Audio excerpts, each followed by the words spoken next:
Here to dive into industry trends with leading ETF experts, this is ETF Spotlight with Nina Mishra. Hello and welcome to ETF Spotlight. I'm your host Nina Mishra. My guest today is Sylvia Jablonski, CEO and CIO at Defiance ETFs.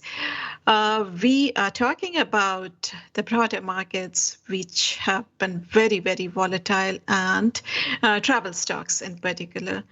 Sylvia, welcome back. Great to have you on the show. Hi, thank you so much for having me. I'm happy to be here.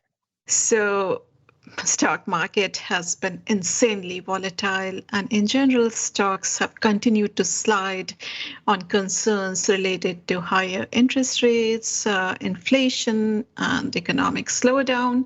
And last but not the least, the continued supply chain disruptions, which are resulting from China's COVID lockdowns and their zero COVID policies.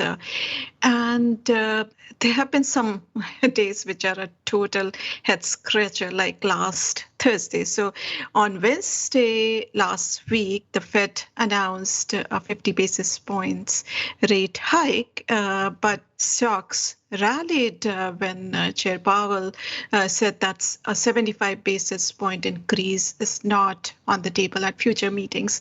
But on Thursday was one of the worst days for stocks this year. So I wanted to start with your thoughts on the recent market performance. What do you make sense of this market volatility? Yeah, that's there's certainly a lot going on in the markets, and it's hard to make sense of it, and it's hard to feel good about it in the near term. So what we see right now is essentially just near term chaos. This seems to have become the year of instead of the year of sort of roaring back from post-pandemic lows and keeping up with the way the year started. It's instead become the year of panic, the year of fear. And I think that a lot of investors have really pulled out of the market because they are very uncomfortable with what is going on. Sentiment, though, is very newly bearish. I have a few thoughts on all of this. I think that even though this is the year of sort of fear, panic, short-term volatility, we're watching the market produce new lows on a daily basis. 90% or more of the names in S&P 500 have been down on a couple of occasions now. But if you look back in history, over the past 8 decades or so, the 10 to 20% moves that have happened about 23 times, and the average recovery period of those was about 4 months or so. If you look at the numbers on the S&P 500, we've had 200 names or so hit 52-week lows, and the last time that happened, or the last 4 times that happened anyway, it's marked the lows in previous markets. So it's really good to have all of these statistics, and at the end of the day, they might mean a little, but they're not necessarily proving to be completely in line or true with what we're seeing now. But what I do think, though, is that multiples are well off of their highs. A lot of the froth has been taken off of the market, and I think that investors have such a low tolerance for this constant fear and panic as well, and a lot of this just tends to eventually pass, and then we do start to see some momentum in the market. So I think that for longer term asset gatherers, which is a key here, I'm not suggesting that you're going to buy something today and that this is the lowest, and then by the end of the week you're sort of high and it's blue skies. I do think we're going to have range bound volatility for some time in the near term, but for longer term asset gatherers, I do think when I say tradable bottom, to me that means these are good times to dollar cost average in.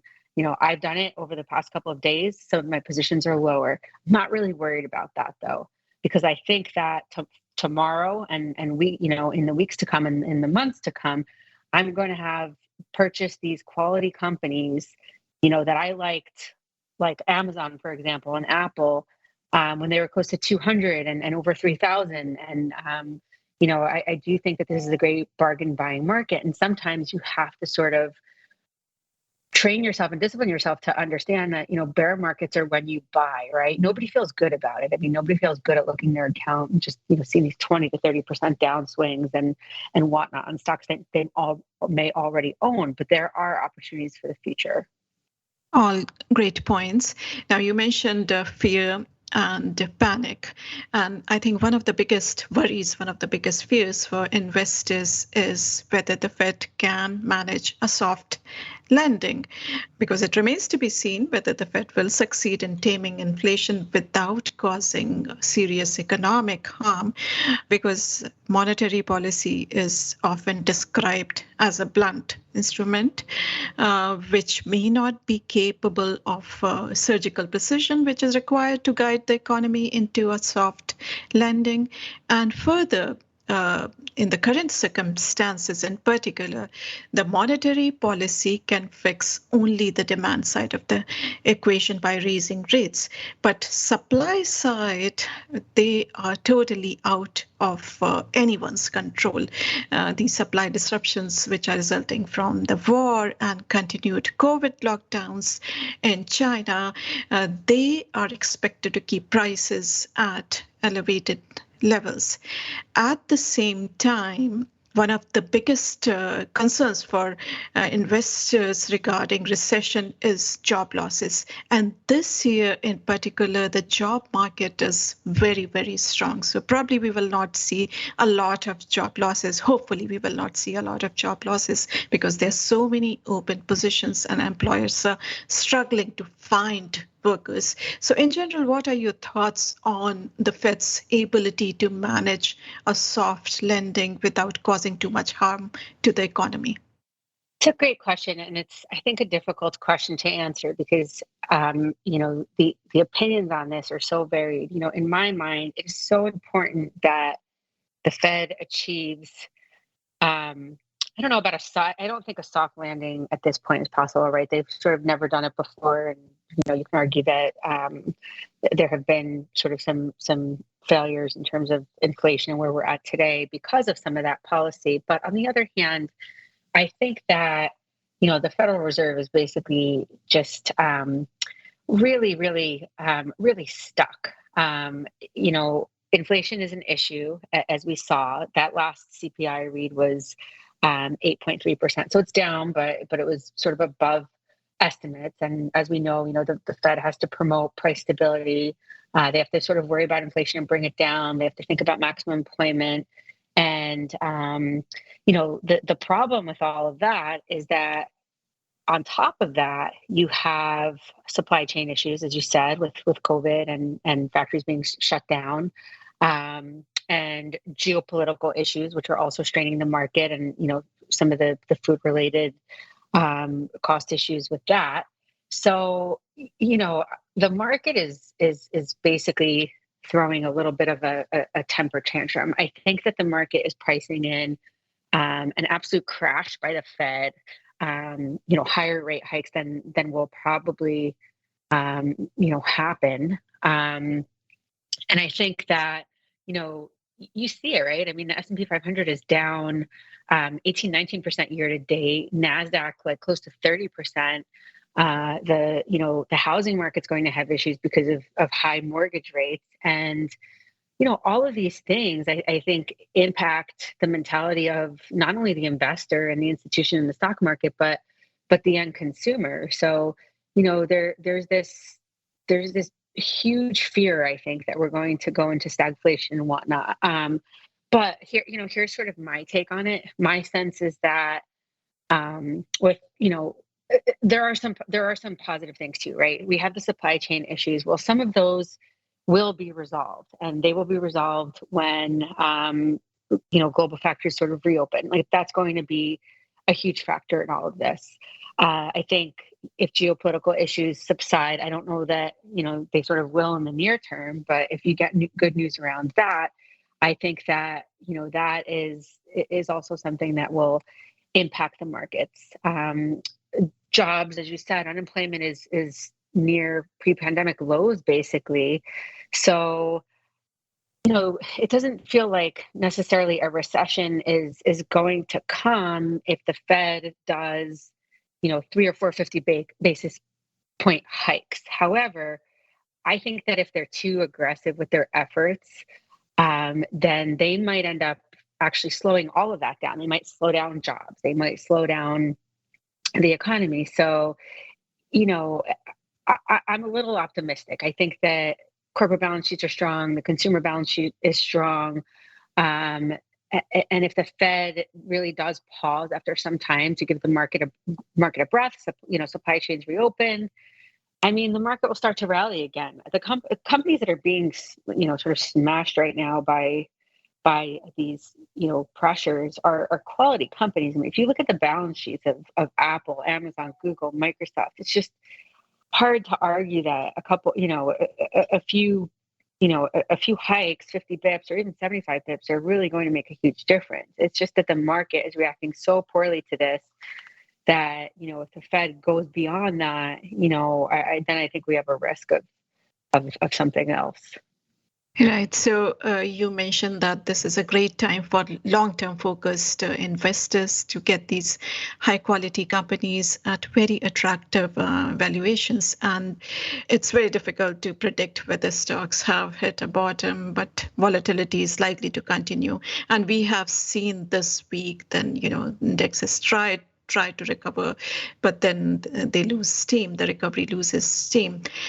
But investors in general, individual investors, retail investors, they have been buying the dips this year. Thursday last week, which I mentioned earlier, which was one of the worst days for the market this year, retail investors rushed to buy the dips and they set a one-day record for buying. That is according to an article which was published in Wall Street Journal just a couple of days back. And in April, they had poured the largest ever monthly amount of cash into equity since 2014, and they continue to invest. So you mentioned some companies, high quality companies, Apple, Amazon, and I think you mentioned Google too.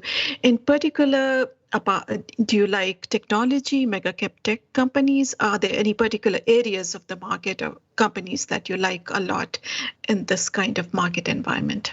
Yeah, I think that there are a lot of opportunities in the market right now. The biggest mega cap names. I won't say tech broad based, but the biggest mega cap tech names that you have mentioned, they've been beaten down. P's are down. The froth has been taken off of the top. So when you look at these companies and you just look at their earnings, yes, there's going to be some slower growth in their futures, but it's hard for me to understand why investors were sort of thinking that Amazon, for example, is not going to be a good buy. 37% year over year growth in cloud versus 40%. I'm pretty happy with that 40% number. And yes, there's a slowdown on the e-commerce side, but that's definitely not going away. So I like those companies, Apple, Google, Amazon, Microsoft. I think they're involved in the future of everything, whether it's the consumer. They have pricing power. 70% of the economy is the consumer. We still have that pre-pandemic savings levels highs out there.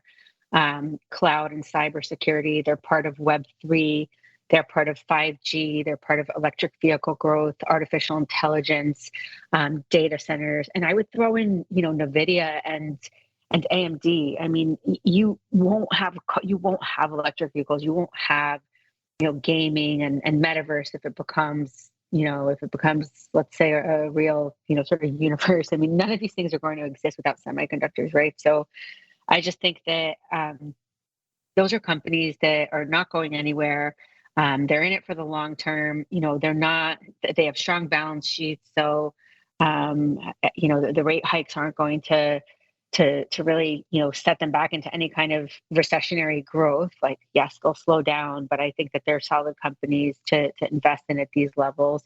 The amount of buying that we saw in these companies when they were, at their highest multiples was just, so voracious, and it's surprising that we're not seeing it now. In my opinion, I also think that the travel and reopen trade is going to be a good one. Some of those stocks, airlines, travels, cruises, even like the Airbnbs and the Expedias of the world, they're getting beat up again. But when you look at the earnings calls and you sort of, or the earnings feedback, and you listen to the earnings calls and hear what they're saying, I mean, they're having all-time high bookings. Again, there's that 2 trillion or close to it of cash on the sidelines going from goods to services. The travel season's coming up, bookings are all-time highs. There are a lot of screaming opportunities to me in that space. So I like the Delta, Southwest, Marriott's, and Hilton's of the world.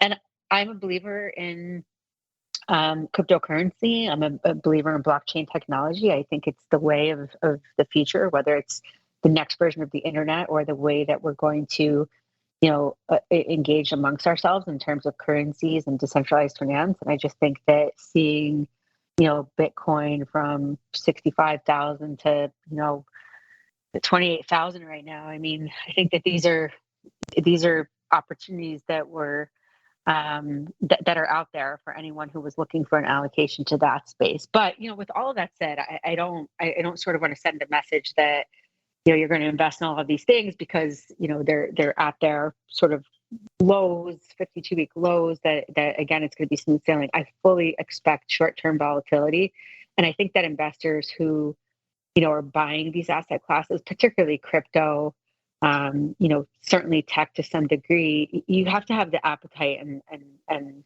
sort of risk appetite and also, be able to park your investment for, a couple of years to really see this play out your way.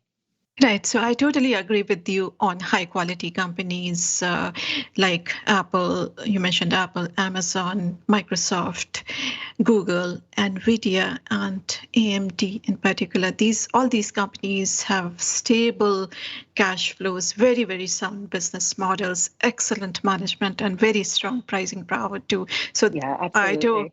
I totally agree. They look very, very attractive after this market plunge. We'll talk a little bit more about your travel ETF and travel stocks, and also your NFT ETF and digital assets in a bit.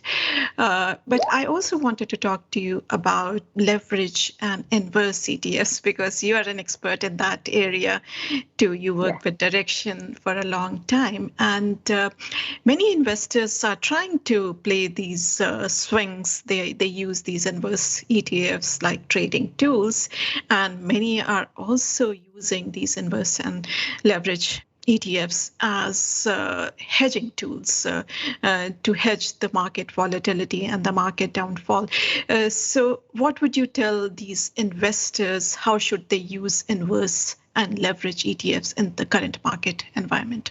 Yeah, so, I actually am a huge believer in levered and inverse products. As you said, I worked at Direction for a very long time. So there's two types of products. There are a few, but there are inverse funds, which are just a -1 version of whatever the underlying index is sort of doing.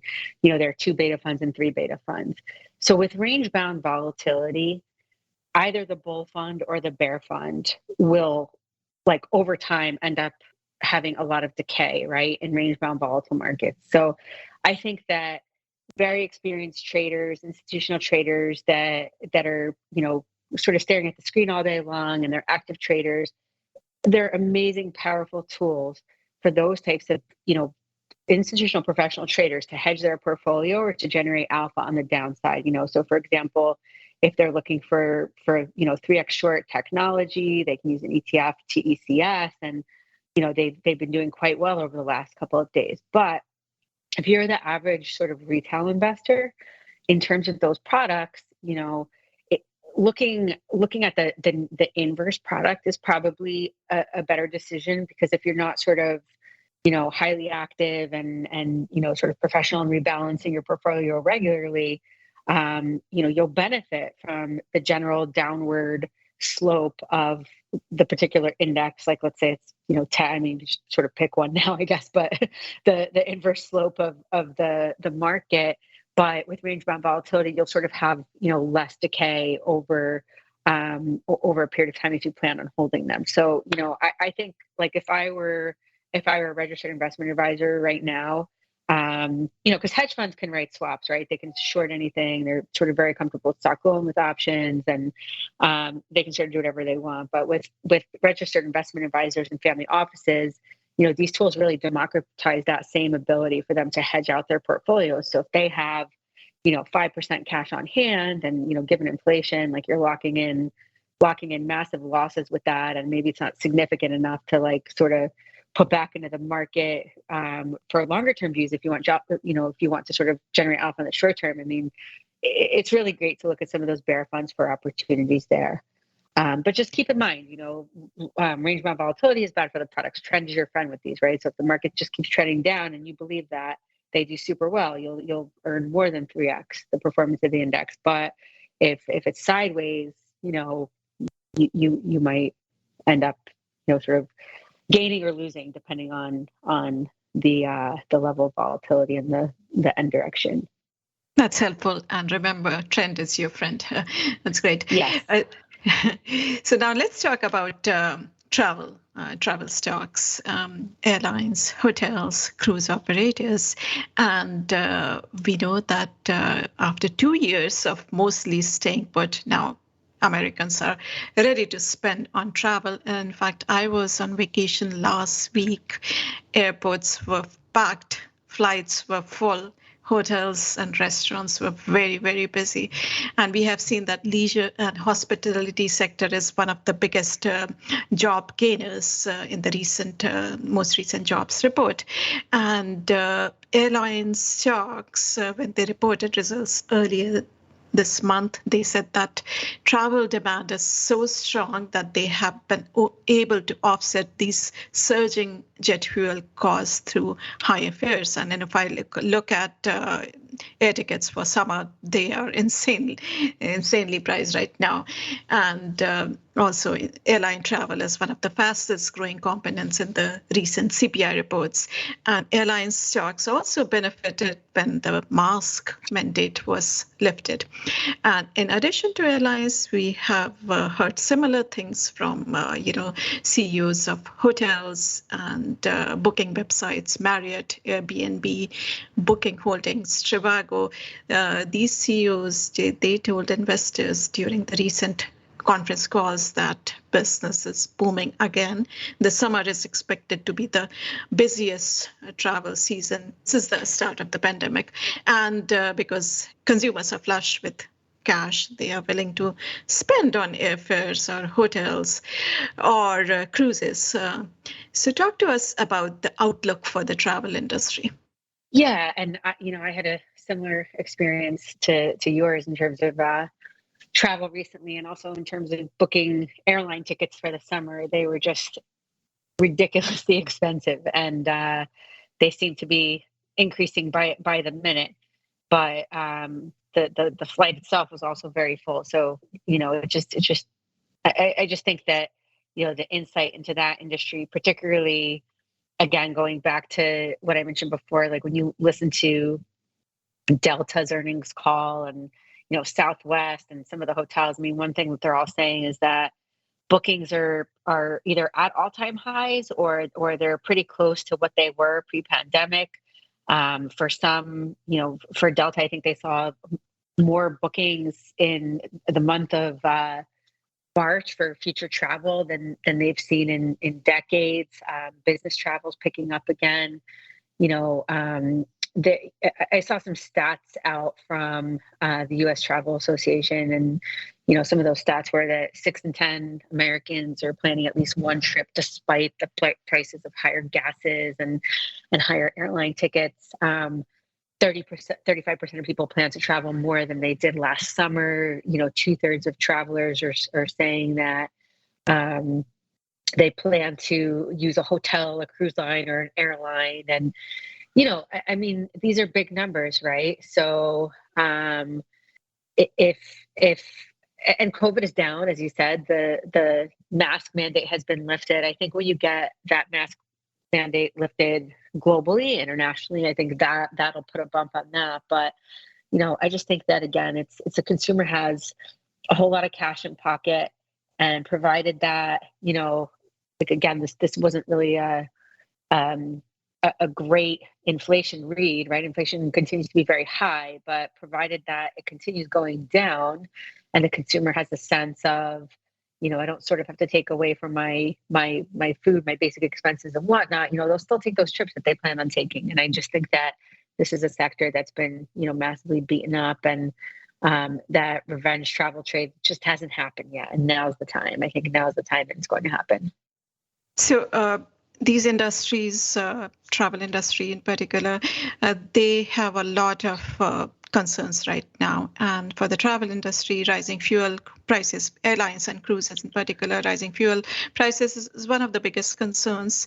And the comeback of corporate travel too. And it has started to make a comeback, but it is likely to remain below its pre-pandemic levels because many businesses just use virtual meetings now, and there's still many restrictions on international travel. So international travel is not coming back anytime soon. And then there are concerns about slower pace of growth in markets like Eastern Europe and Asia, China in particular, which will impact global recovery. And then there are labor shortages. So what do you think are the biggest concerns for these industries now? And is that why the stocks are not really jumping? I mean, we saw that airline stocks kind of jumped a little bit after they reported earnings, but then they are down again this week. So what is the reason that travel stocks are not very hot, even though summer travel and the travel as of now is expected to be very, very hot? Yeah, and I think you brought up all of the right concerns for these companies, right? There are rising fuel cost prices. There are potential staffing issues. Although what we've heard from, I think it was a Southwest CEO who came on, but a lot of them had sort of similar things to say, that they have been able to find enough staff now, and it's better than it was before. The issue is that all of these people are sort of new to that space, and so they're being trained, and they're kind of not where they need to be, but within months they'll be in a much more efficient sort of situation in terms of the staff that they have hired. So that's kind of coming from their mouths in terms of the employment story. It sounds like there's still some strain there, but it's getting better. And then if you look at like the credit card companies, right? I mean, a lot of the credit card companies have come out and said that Americans have spent 20 to 30% more on T&E than they did in the same quarter of 2019, which was pre-pandemic. So it seems like the higher prices that are being passed on to the consumer aren't really driving value. It seems like travel bookings are going up. It seems like staffing is going up at these firms. So, for as long as these companies have the pricing power and people continue booking, I do think that travel is going to be in a recovery mode. But the reason I think it's a good investment is not because I necessarily think that it's just going to be sort of all upward and in the green by the end of the year.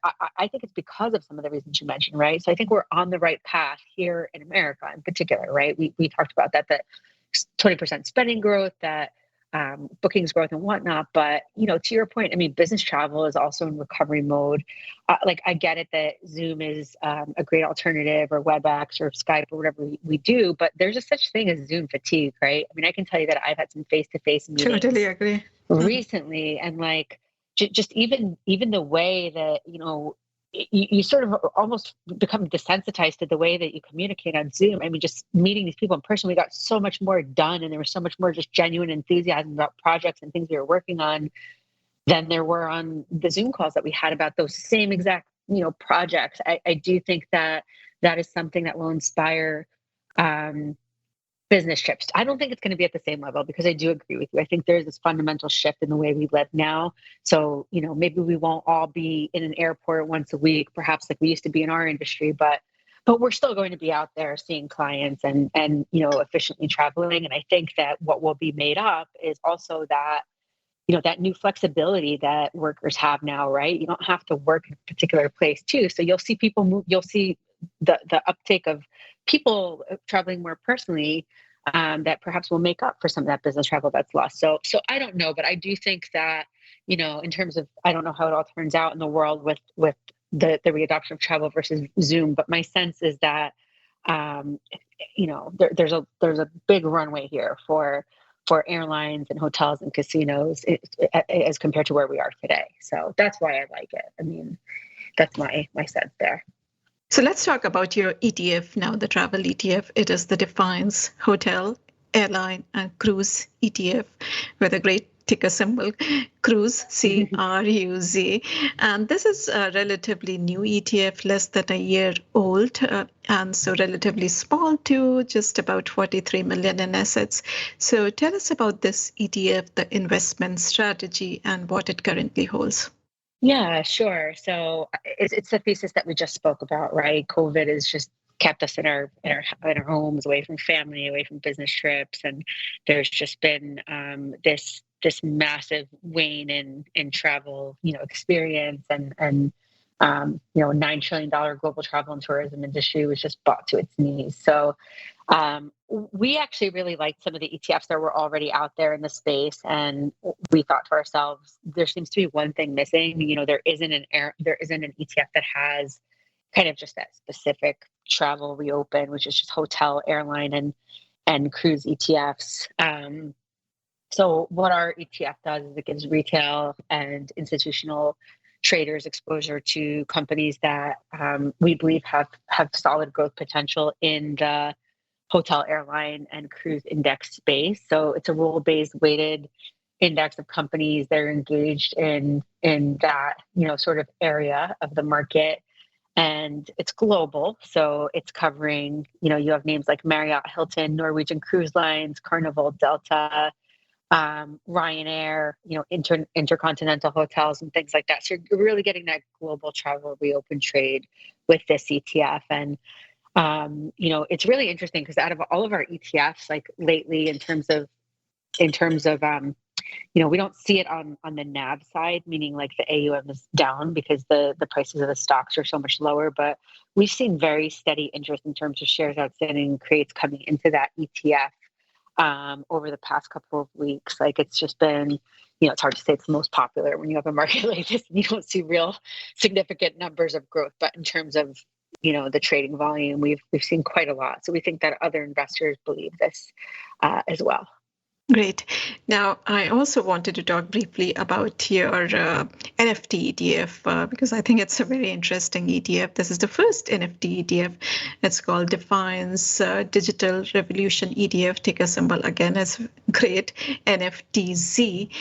This launched in December, and this is even smaller. This has about 8 million in assets as of now. And this holds companies that have exposure to NFTs, blockchain, and cryptocurrencies. And you talked a little bit about Bitcoin's price plunge. Bitcoin had fallen as low as close to $25,000 this morning, and which is down more than 50% from its all-time high of 68,000, which was touched in November last year. And we have seen that these digital assets have been behaving more like risky assets, Cathie Wood archetype equities. So I was interested in your thoughts on the investment case for digital assets, NFTs in particular. And could you also explain what exactly are NFTs? Because I don't think many listeners understand what these non-fungible tokens are. Yeah, sure. So we think that NFTs, non-fungible tokens, are essentially going to be one of the greatest revolutions of our time. They got a lot of popularity for things like a Beeple, a piece of digital art that's sold at a Sotheby's auction for, north of $80 million. And you have a lot of NFTs coming out where Kings of Leon, for example, we're selling, the rights to a particular song and whatnot. So NFTs, like there's different ways of looking at them. So what they do and like why they're interesting is they challenge the paradigms of ownership, property, and value. What they do is that they enable true ownership on a blockchain of digital goods. But on top of that, they release creativity into a virtual world where the investor and the creator can actually have this, circular economy where the creator creates something and the investor has a say in the future of that work of art, can participate in it and things like that. But the other part of it is that, if you think about NFTs, sort of like one of the most interesting thing about NFTs is the smart contract itself. So, blockchain supports trustless peer-to-peer exchanges with no third-party involvement, right? And that potentially can change the way we live, the way we work, the way we do business. And, if you think about, where that can go, smart contracts, right? So there's one thing that got a lot of popularity is the metaverse, and the idea that, people will own land in the metaverse, and that land will be represented by a non-fungible token. So it'll be the digital representation of a specific piece of land, just like it would be that picture, that song, that piece of art. It's powered by blockchain technology, so it's immutable. It has, it has this predetermined condition. You can transfer value upon transactions. So, for example, NFT artists can automatically receive a percentage of sales every time their art is bought and sold or traded. Same thing with the land ownership, and you can just think about that, and you can spiral into this whole world of, well, think about all those ships that were just stuck in the ports and for months and months and couldn't deliver the goods. Well, what if you had a smart contract that was based on, sort of exactly on when that port position would be available for them, and they could kind of be more efficient and follow the terms of that smart contract, digitally, electronically, to most efficiently deliver those goods. So there's just so many ways to use them. But yeah, so in terms of the ETF itself, what we tried to do is get a list of, because you can't create an ETF right now with actual non-fungible tokens, but we wanted to create, sort of the closest thing. So it's sort of like Block, right? They have a really good grasp on the blockchain and currency ecosystem. So we thought about this in terms of, let's figure out which companies derive revenue from crypto asset management, trading, crypto banking, crypto mining, blockchain technology, that invest in NFTs, commercialize them, issue them, and create them. And, as time goes on and this evolves, and, sort of who knows where regulators will be with all of this, but perhaps there are opportunities down the line to have actual NFT ETFs, or perhaps companies begin reporting this as, major parts of their bottom line. I mean, I've been reading things like, Gucci, for example, has earned more on the sale of a digital Gucci bag than that same actual bag in the store. That means that somebody bought a Gucci bag for their avatar and paid $5,000 for it, and that actual bag in the store is $1,500. I mean, that, things like that are actually happening. So it'll be really interesting to see where this goes. Very interesting, and all great points. We'll leave it there. Always enjoy chatting with you, Sylvia. Thanks so much for joining us today. You too. Thank you so much for having me. Thanks for listening. If you like our show, please leave us a rating on iTunes or wherever you get your podcast. And also make sure to subscribe so that you do not miss any episode. If you have any comments, questions, or suggestions, please email podcast@zacks.com. This material is being provided for informational purposes only, and nothing herein constitutes investment, legal, accounting, or tax advice, or a recommendation to buy, sell, or hold a security. Do not act or rely upon the information and advice given in this podcast without seeking the services of competent and professional legal, tax, or accounting counsel. Publication and distribution of this podcast is not intended to create, and the information contained herein does not constitute an attorney-client relationship. No recommendation or advice is being given as to whether any investment or strategy is suitable for a particular investor. It should not be assumed that any investments in securities, companies, sectors, or markets identified and described were or will be profitable. All information is current as of the date herein and is subject to change without notice. Any views or opinions expressed may not reflect those of Zacks Investment Research as a whole.